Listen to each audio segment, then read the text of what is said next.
नमस्कार प्रिय भाई बोन एवं बंधुरा आमार এই ভিডিওটিতে দশম শ্রেণীর ফার্স্ট লেসন ফাদার সেলফের ইউনিট 2 থেকে আমি আমার সমস্ত ভালোভাবে বাংলা অনুবাদ করে শোনাচ্ছি এবং প্রশ্নগুলো সলিউশন করে দেখাচ্ছি। এই ভিডিও ছাড়াও আমি আরো পরের ভিডিওতে আমার ছোট ছোট ভাই বোনদের জন্য আরো ভিডিও নিয়ে উপস্থিত হব। ভিডিওটি ভালো লাগলে অবশ্যই আমার চ্যানেলটিকে সাবস্ক্রাইব করবেন এবং পাশে থাকা বেল আইকনটি প্রেস করতে ভুলবেন না। যদি কোনো আমার লেখায় যদি কোনো অসুবিধা মনে হয় তাহলে আমাকে অবশ্যই নিচে কমেন্ট বক্সে জানাবেন। তাহলে চলো শুরু করা যাক। তাহলে ইউনিট 2টা আজ শুরু করা যাক। আগের দিন আমরা ফাদার সেলফ থেকে ইউনিট 1টা কমপ্লিট করেছি। আজ আমরা ইউনিট 2টা একবার পড়ে নেই। আগে দেখে নেওয়া যাক, এটা পড়ে একবার। Sami hoped that with this his father would be made to see why he must avoid school for the day. Swami hope মানে সামি আশা করলো দ্যাট যে উইথ দিস এটার সাথে সাথে his father would be made to see তার বাবা বুঝতে পারবেন why he must avoid school for the day, যে তার কেন ওই দিনটার জন্য স্কুল বন্ধ করা উচিত।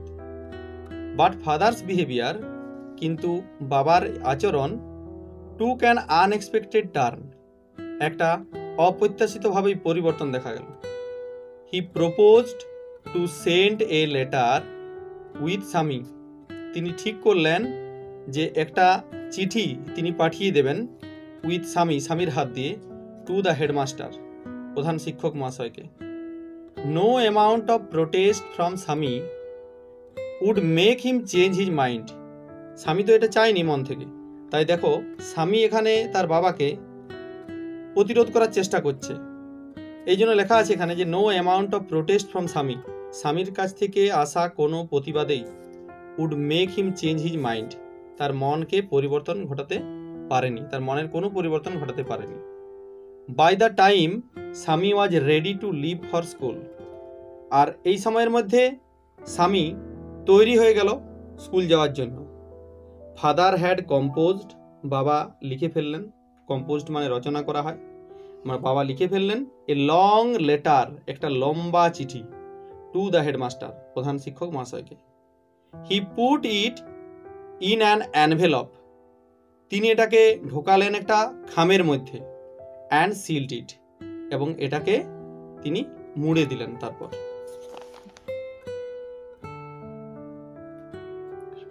What have you written father, কি লিখেছ বাবা? সামি আস্কড এপ্রিহেন্সিভলি, সামি জিজ্ঞেস করলো খুব উত্তেজনার সাথে। নাথিং ফর ইউ, তোমার জন্য কিছু না। Give it to your headmaster, তোমার প্রধান শিক্ষক মহাশয়কে এটা দিয়ে দিও। And go to your class, এবং তোমার নিজের ক্লাসে চলে যাও। Have you written anything about our teacher Samuel, তুমি কি কোনো কিছু লিখেছো? পারফেক্ট টেন্সে আছে, তুমি কি কোনো কিছু লিখেছো অ্যাবাউট আওয়ার টিচার স্যামুয়েল, আমাদের শিক্ষক মহাশয় স্যামুয়েল সম্পর্কে? ইয়েস, হ্যাঁ, প্ল্যান্টি অফ থিংস, অনেক কিছু। What has he done father, তিনি কি করেছেন বাবা? Everything is there in the letter, সমস্ত কিছুই রয়েছে এই চিঠিতে লেখা। Give it to your headmaster, তোমার প্রধান শিক্ষক মহাশয়কে এটা দিয়ে দিও। Swami went to school feeling that, সামি স্কুলে গিয়েছিল। ফিলিং দ্যাট, এটা ভাবতে ভাবতে, he was the worst boy on earth, যে সে এই পৃথিবীর সবচেয়ে জঘন্য বা সবচেয়ে খারাপ ছেলে। ওর্স্ট, ব্যাড ওর ওর্স্ট। হিজ কনসায়েন্স বোদার্ড হিম, কিন্তু দেখো এখানে তার নিজের বিবেক, তার বিবেক তাকে জাগ্রত করেছিল, তার বিবেক তাকে নাড়া দিয়েছিল। He was not at all sure, সে আদৌ নিশ্চিত ছিল না। ইফ হিজ ডেসক্রিপশন, তার এই বর্ণনাগুলো, যে বর্ণনাগুলো সে তার বাবার কাছে দিয়েছিল, কার সম্পর্কে না? অফ স্যামুয়েল, স্যামুয়েল সম্পর্কে, হ্যাড বিন একিউরেট, আদৌ ঠিক কিনা। হি ফেল্ড, সে এটা অনুভব করেছিল, হি হ্যাড মিক্সড আপ, যে সে হয়তো মিশিয়ে ফেলেছে। কোনটা না? The real and the imagine, তার ওই সত্য, কিছু সত্য এবং তার ভাবনা, তার কল্পনাকে, মানে সত্য এবং কল্পনার মিশ্রণ, তার মধ্যে সে এই জিনিসটা উপলব্ধি করছিল। Swami stopped, on the road side, Swami রাস্তায় থেমেছিল। To make up his mind, তার মনকে ঠিক করে নেওয়ার জন্য, অ্যাবাউট স্যামুয়েল, স্যামুয়েল সম্পর্কে। স্বামী was not such a bad man after all, স্বামী কিন্তু আদৌ Samuel was not a such a bad man after all, Samuel আদৌ একজন খারাপ মানুষ ছিলেন না। Personally he was much more friendly than the others teachers, ব্যক্তিগতভাবে তিনি খুব বন্ধুসুলভ, দ্যান দ্য আদার্স টিচার্স মানে অন্যান্য শিক্ষকদের থেকে। স্বামী অলসো ফেল্ড, স্বামী এটাও অনুভব করলো, Samuel had a special regard for him, স্যামুয়েলের একটা বিশেষ শ্রদ্ধা তার প্রতি রয়েছে। Swami's head was dizzy, dizzy মানে বিভ্রান্তি হয়, তো স্বামীর মাথা বিভ্রান্তিতে ভরে গিয়েছিল, with confusion. He could not decide, মানে এখানে সমতা হারানো, ডিজি মিনস এখানে দেওয়াই আছে imbalance and undecided state of mind, মনের অস্থির অবস্থা, তাহলে বিভ্রান্তিতে ভরে যাওয়া। He could not decide if Samuel really deserve the allegation made against him in the letter, সে সিদ্ধান্ত নিতে পারছিল না ইফ স্যামুয়েল রিয়েলি ডিজার্ভ, যে স্যামুয়েল আদৌ কি দাবিদার, দ্য এলিগেশন এই অভিযোগগুলোর, মেড এগেনস্ট হিম যেটা তার বিরুদ্ধে আনা হয়েছে, ইন দ্য লেটার এই চিঠিতে।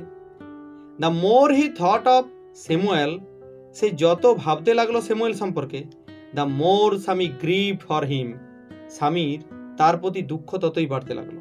Two recall Swami's dark face, যখন তার মনে হলো সেই স্যামুয়েলের কালো মুখটা, হি থিন মোস্টাচ, তার সেই পাতলা গোপ, আনসেভেন চিক, দাড়ি না কামানো গাল, অ্যান্ড ইয়েলো কোট, এবং সেই হলুদ রঙের পোশাক, ফিল স্বামীনাথন উইথ সরো, তখন সেটা স্বামীনাথনকে দুঃখে ভরিয়ে দিল। ফাদার্স হেল্প থেকে আজ আমরা ইউনিট 2 এর এই কোশ্চেনগুলো একটুকু সলভ করে নিই। Choose the correct alternatives to complete the following sentences, আমরা এখান থেকে সঠিক উত্তরটা বেছে নিয়ে আমাদের এই তথ্যগুলো সম্পূর্ণ করতে হবে। ফার্স্ট কোশ্চেন দিয়েছে father's decided to send the headmaster, যে বাবা প্রধান শিক্ষক মহাশয়কে কি পাঠাবেন, তো এখানে অপশন দেওয়া আছে টেলিগ্রাম, নোটিশ, লেটার, রিপোর্ট। তো আমরা এখান থেকে কোনটা নেব, লেটার, কারণ তিনি চিঠি পাঠিয়েছিলেন।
স্যামুয়েল সম্পর্কে তার একটু মনটা ঠিক করে নেওয়ার জন্য।